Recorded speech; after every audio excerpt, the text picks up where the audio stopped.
much. This is the second segment of the Super 8 stage of the second OVEP Debater 2020. We must thank the technical backup team from the National Olympic Committee of Sri Lanka, heavily overworked and really on the ball. Thank you very much for your contributions. Just to inform the two debating teams that this is a debate format and not a speech format segment. So both schools, please understand the presentation and the delivery should be in debate form and not speaking of a teleprompter or so on. And it was just mentioned that each speaker will get a maximum of 3 minutes. And in the event that any one of you overshoots that time, the time taken will be deducted from the summary that is for a maximum of 3 minutes. In case you underutilize the time during the regulation 3 speaks, then that time will not be added onto the summary. But in case the time is exceeded, the extra time will be deducted from the summary time. The panel of judges very eminent and eminent of them for them to be participating in this format with their valuable time and their expertise. We really appreciate your commitment towards this.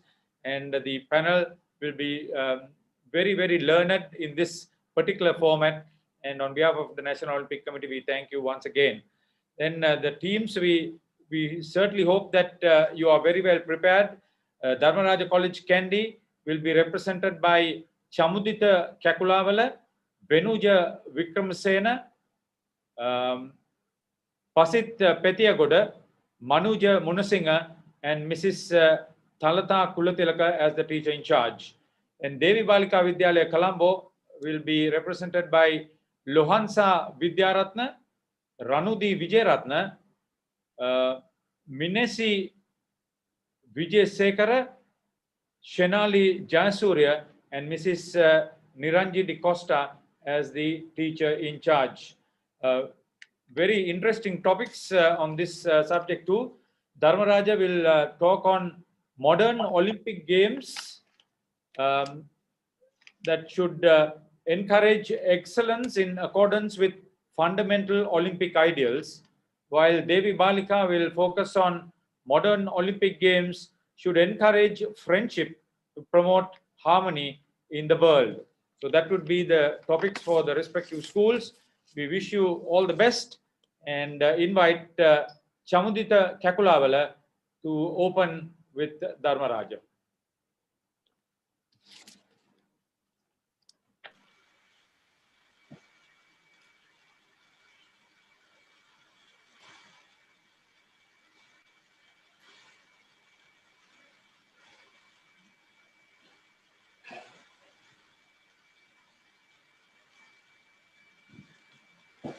Throughout these 2 weeks, we got to know about a very significant person, Pierre de Coubertin.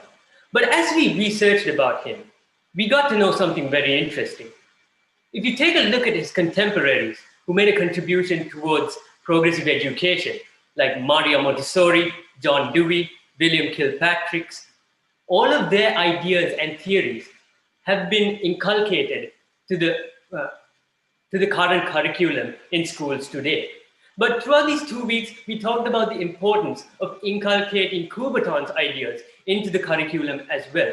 But for 124 years, since the inception of the modern Olympic Games, we haven't done so.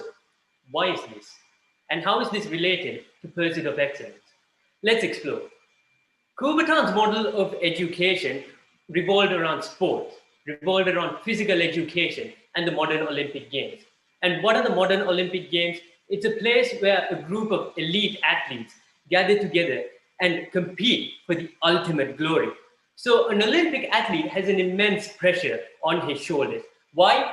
Because his fans are counting on him, his country is counting on him, his teammates are counting on him, the media is talking about him, and his sponsors have spent a lot of money for him. So what if this Olympic athlete doesn't win? Well, his country and his sponsors stop funding him, and this in turn leads to even more unsuccess. So what if an athlete isn't good enough? Well, he resides to things like doping and corruption.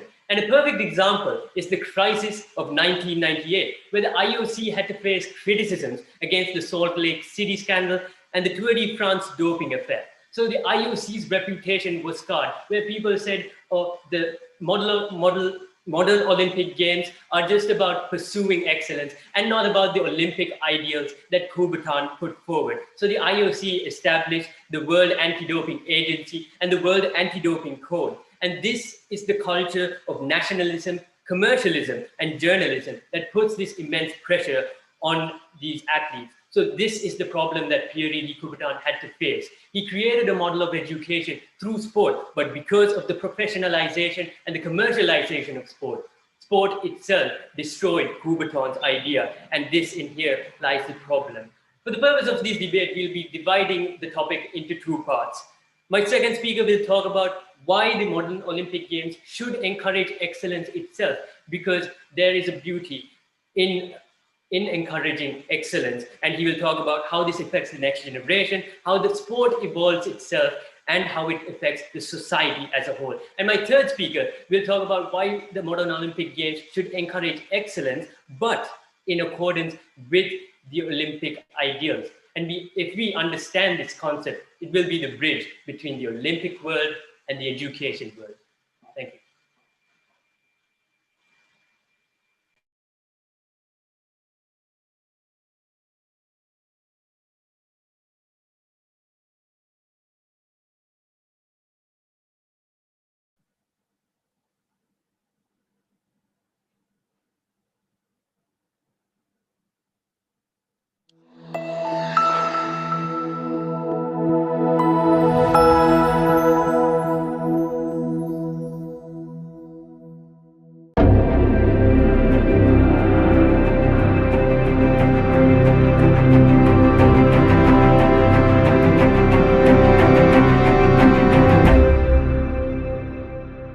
Inviting the first speaker for Devi Balika, Lohansa Vidyaratna. Can you see me? Hello?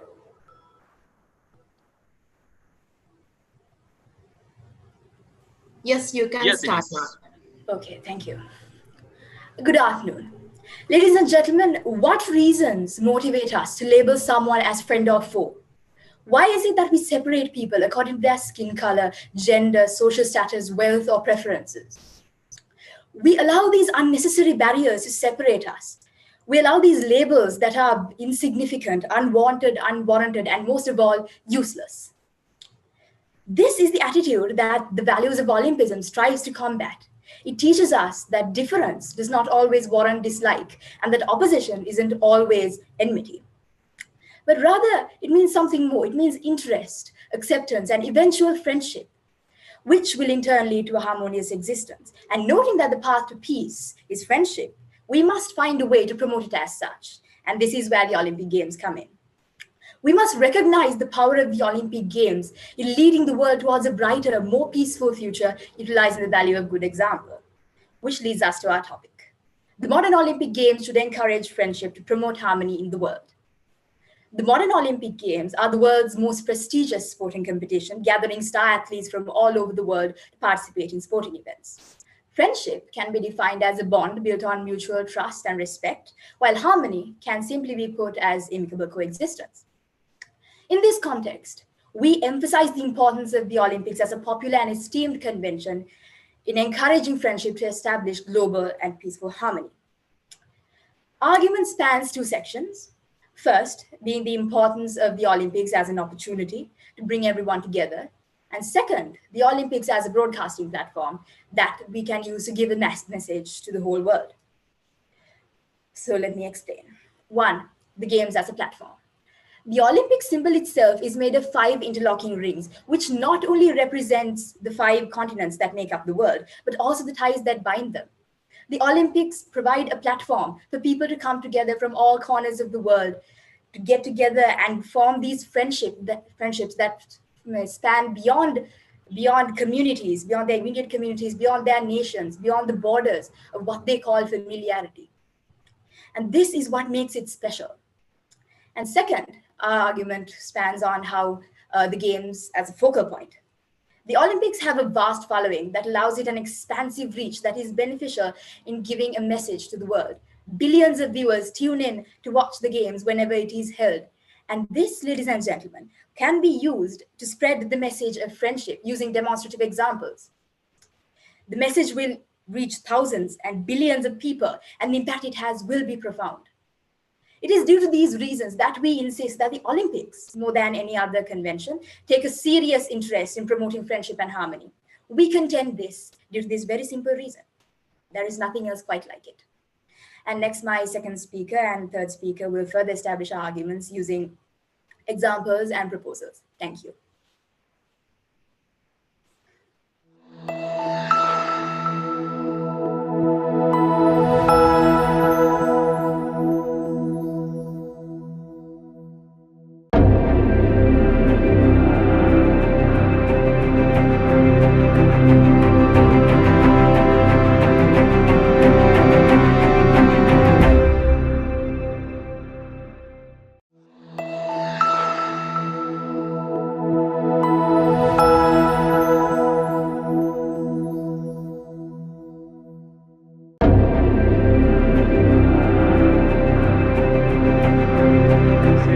The second speaker for Dharmaraja.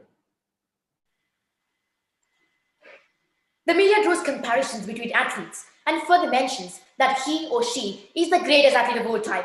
But ladies and gentlemen, what the simple fact that we must understand is that there won't be a Mike Tyson without Muhammad Ali, a Lionel Messi without Ronaldinho, and a LeBron James without Michael Jordan. What I simply meant was, when a certain athlete pursues excellence with the help of the Olympic idols, he or she will be able to inspire other generations to achieve such a state, to overcome various adversities, and also to achieve greatness in the particular sport that he or she might play.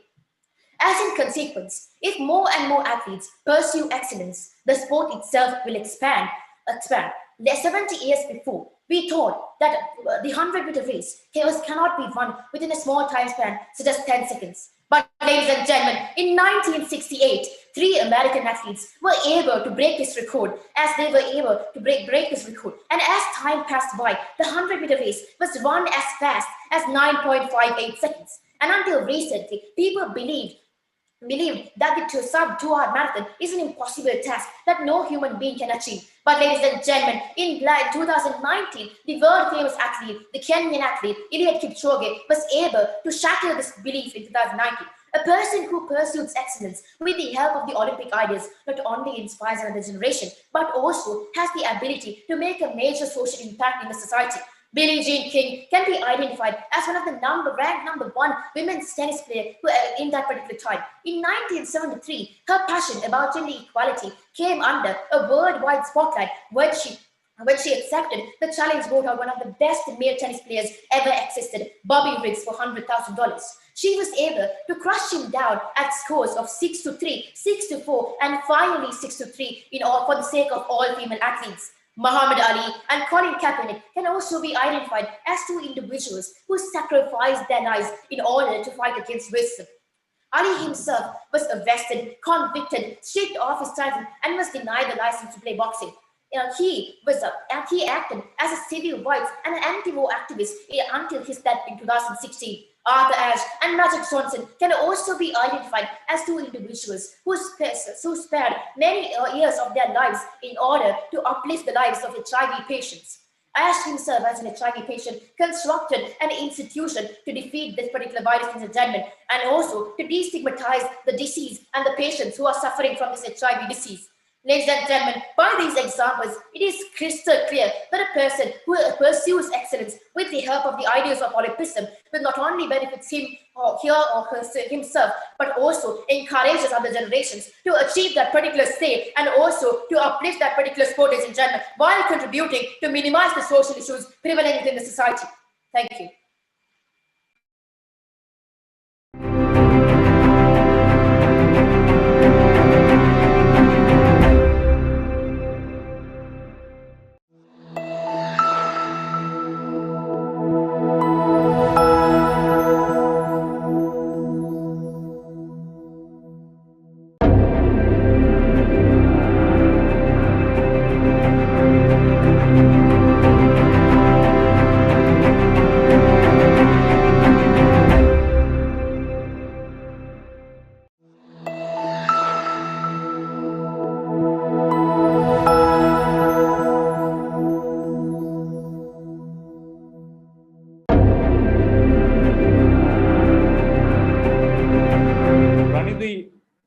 Manudi Vijayaratna, the second speaker from Devi Balika.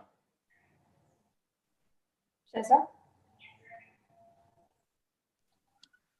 You can melt down all the cups and medals that I have, and you wouldn't be plating on the 24-carat friendship I felt for as long at that moment. Honorable panel and opposing team. This was uttered by Jesse Owens, an American track and field athlete and 4-time gold medalist in the 1936 Berlin Games. He used these words to describe Lars Long, a German athlete, and his opponent in the long jump event.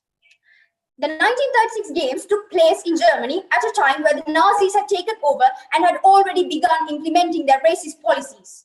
Adolf Hitler insisted that his country's athletes were members of a master race and worked hard to establish his theories of supremacy.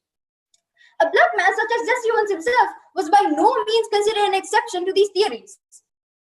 When it came to the trials, Long was qualified easily into the finals, while Jesse Owens was fouled at his first 2 attempts. Lars Long stepped in and gave him technical advice, which enabled him to move on to the finals.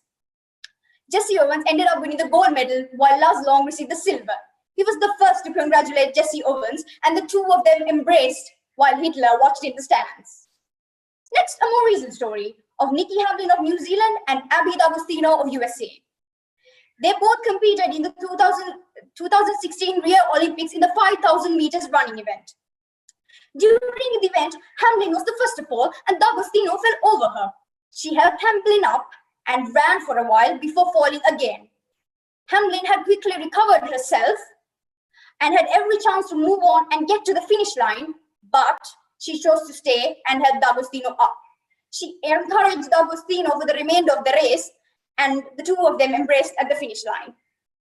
The story of Owens and Long's friendship, and that of D'Agostino's and Hamlin's, demonstrated how the modern Olympics could unite people across gender, race, and nationalities, even in the toughest of circumstances.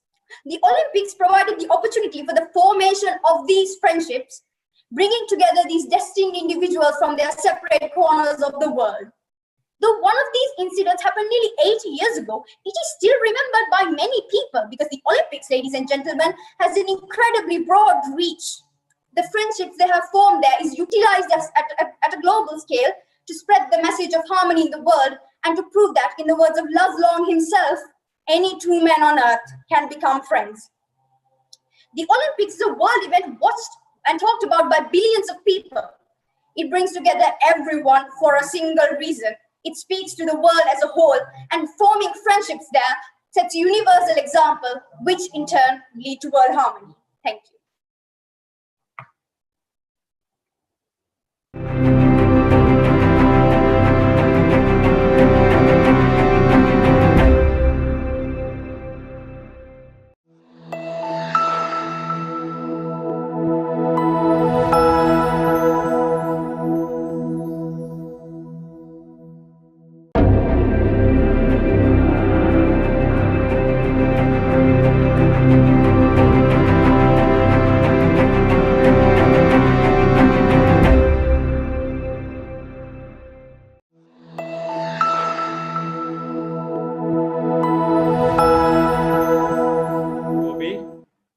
This would be Pavit Petiagoda, the third and last speaker for Dharmaraja.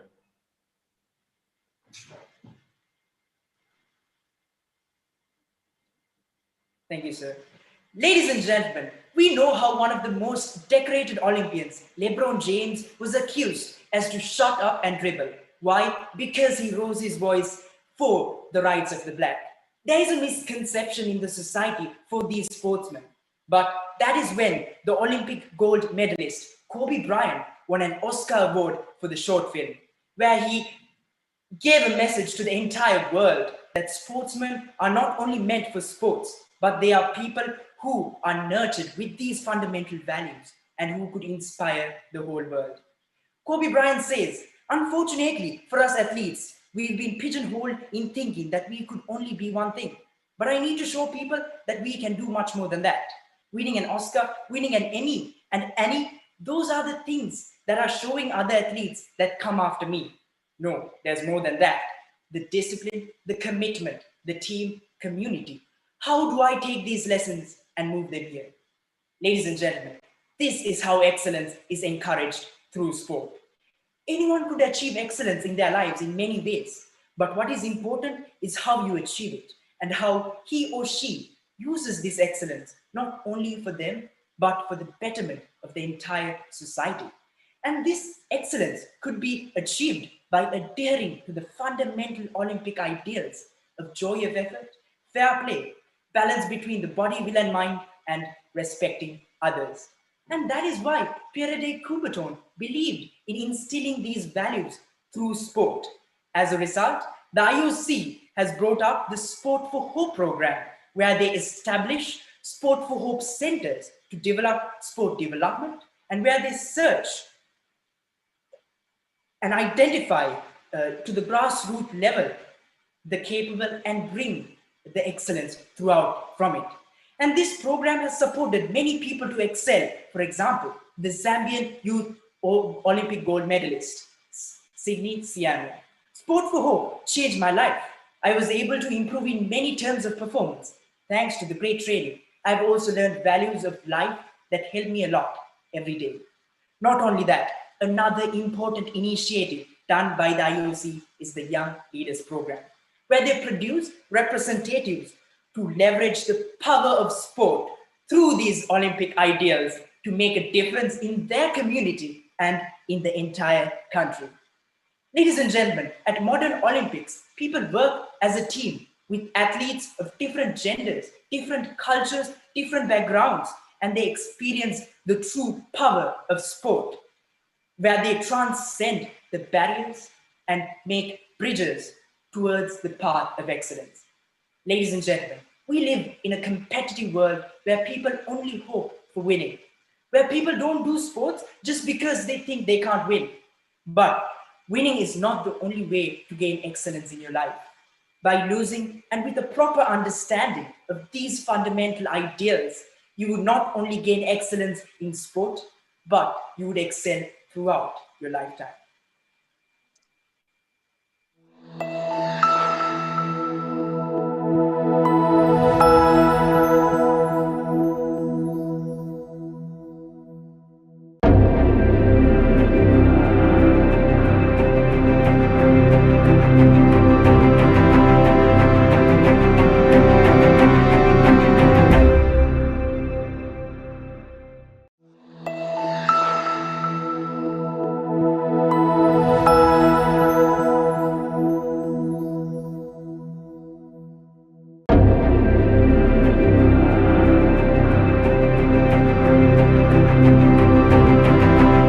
Opportunity, Minesi Vijay Sekar, rather, from Devi Balika, the third and last speaker.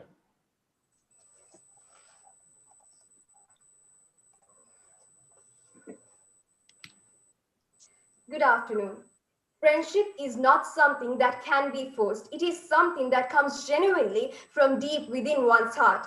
And who to be friends with and where to make friends depends on the values that one bears. Our values are very important because that's what drives us to grow and develop. And also, each and every individual, as well as every organization, makes thousands of decisions every day, and all of these are based on the values that we bear. And friendship is also one such strong decision that we make. The thing is, this all depends on the mindset of a person. Therefore, if we want to make a change in the world, we should focus on the root cause of it, which is the mindset of a person. Therefore, keeping that in our minds, we have prepared some proposals that in the long run will achieve, that in the long run will result in world harmony through friendship in Olympics. Our first proposal is that we should promote Olympism as a philosophy of life and not just sport. The main three values of Olympism, being excellence, friendship, and respect, are the essence of life after all, ladies and gentlemen. Therefore, just like the Get Set program in Britain, we should encourage our youth as well as our community to teach how to incorporate these values with our life. And our second proposal is that athletes who enter the Olympics should be educated on these values, centering the spirits of Olympics and friendship.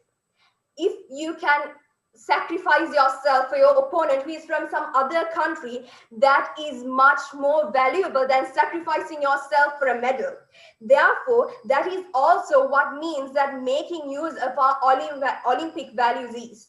And our third proposal is that we should establish the importance of international bonds and not just competition. We should not judge a whole nation based on some unethical acts of certain people, because after all, we are all human beings, and international bonds should be centered on friendship and humanity, not some unethical acts of certain people. And our fourth and final proposal is that more media coverage should be given to these gallant incidents.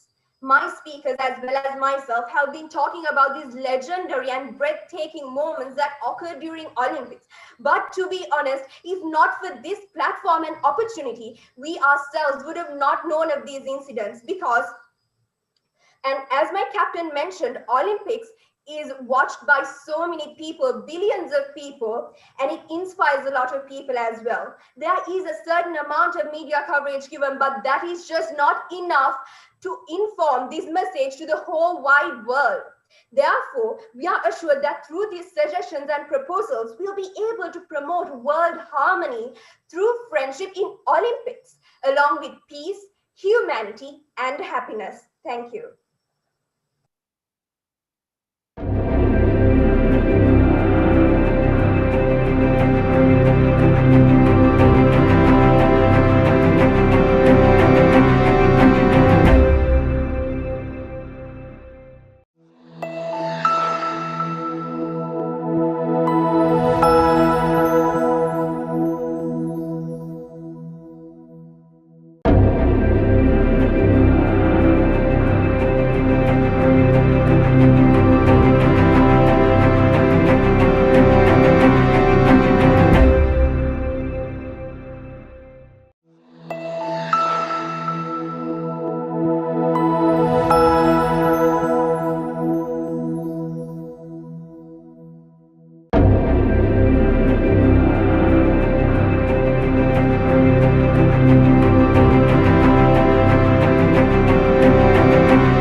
From Devi Balika, Colombo, they have remaining timing for the summary 2 minutes and 91 seconds, and for the Dharmaraja College, Kandy, 2 minutes and 75 seconds. Thank you.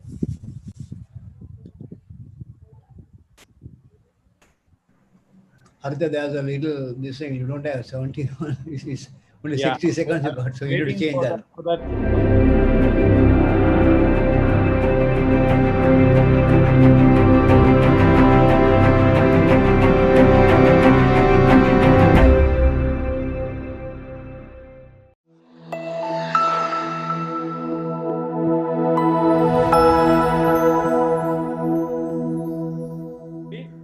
Take this opportunity to cordially invite Lohansa Vidyaratna for the sum up on behalf of Devi Balika. May I start? Yes, please. Your time is start now. Wait 1 second. Dingy? Yes. Yeah, yes, I'm ready. Yeah. Share the screen now.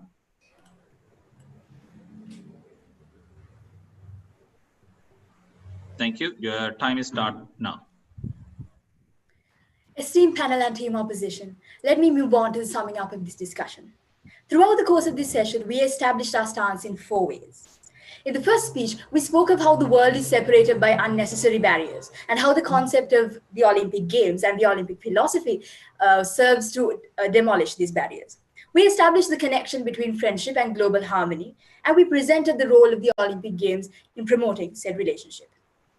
We gave the definition of the topic using the 3 keywords, the Olympic Games, which we defined as the most prestigious sporting convention as of now in the world, attended by athletes from all over.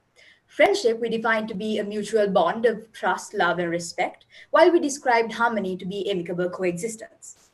Next, we brought our argument in 2 main aspects. First, we explained the importance of the Olympics as a platform, an opportunity that brings many people together, many athletes, coaches, viewers, representatives, referees from all over the world under one platform for one reason, which we explained is the best place to form international bonds that go beyond state borders and communities. Next, we explained the importance of the Olympics in its global reach that has the power to move billions of people who enthusiastically tune into its events. We elaborated on how this power can be used to bring a message to the community, to touch the world through stories of friendship. Our second speaker further proved our points by citing the examples of Jesse Owens and Laz Long at a time of racial tension, as well as the story of Nikki Hamblin and Abby D'Agostino. She explained how the Olympics drew these people together from their corners of the world and gave them chances to form beautiful friendships. She explained how, through the Olympics, these events were established as historical events, and generations after continue to be inspired by these stories to form camaraderie and friendships as pure and as beautiful as these, which in turn will help promote amicable coexistence. Now, we finally came up with suggestions to improve certain points we found in the course of our research. First, we established that all positive change should start with the individual, and thus we proposed the restructuring of the mindset through the promotion of the values of Olympism. We suggested that athletes who enter the Olympic Games be given a thorough run-through of the Olympic values, of the philosophy of Olympism, with special regard promoting world peace through friendship. We propose the responsible agencies take a more active role in promoting equality and condemning hindering extremism to move forward Pierre de Coubertin's vision of a world bound by Olympic values. We emphasize the importance of media in drawing attention to incidents such as these that center on friendship and camaraderie. And that is all we present in a nutshell. I end with the hopeful expectation that we managed to convince you. Thank you.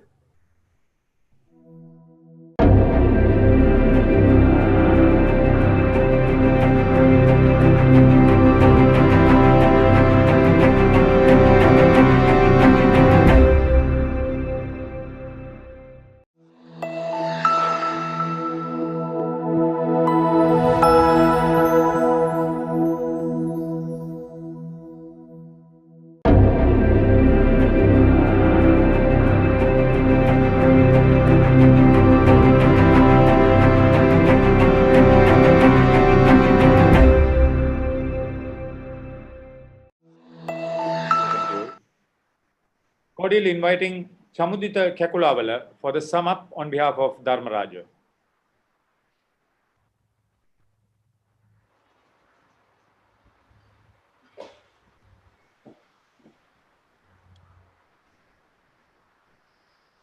The important thing in life is not the triumph, but the struggle. The essential thing is not to have conquered, but to have fought well. This is what Coubertin intended from the modern Olympic Games. But today we live in a culture where it's you must win at all costs. My third speaker brought about the example of the Young Leaders Program. And what should be noted about this is that a group of athletes in the Youth Olympics went back to their communities and started Olympic education programs in their communities. And this in turn evolved into the Young Leaders Program. And this is an perfect example of what would happen when the athletes get involved in the OVEP program. Of course, it's important that we incorporate the children and the youth in spreading this OVEP program, just as the NOC of Sri Lanka promotes this program with school children. But we must understand the importance of incorporating athletes in this as well. Why? Because athletes are the face of the Olympics. If the athletes don't have values, they will recite things like doping and corruption, like I mentioned in my first speech. And this is why in the 13th Congress of the Olympics, a manual of Olympic values was proposed to be given to all the athletes taking part in the Olympics. And my second speaker went in depth about what would happen when an Olympic athlete pursues excellence in accordance with the Olympic values. He would not only benefit himself, he will inspire another generation of athletes. He will evolve the sport, and he will also impact the society because he will be talking about many social issues like sexual discrimination and racial discrimination and all other types of oppression. But as we researched about these athletes, we thought to ourselves, we shouldn't be researching about these athletes. We should already know the social impact that these athletes had. We should know about their contribution. And that is why we propose that the stories of these athletes be inculcated in the curriculum so that the next generation can know about the sacrifice of these athletes. And my third speaker brought up the example of LeBron James and how the society views athletes and tells them to just shut up and dribble. But people like Kobe Bryant show the world that you can use the values that you learn in sports and incorporate them anywhere. If we understand this will be the bridge between the Olympic world and the education world.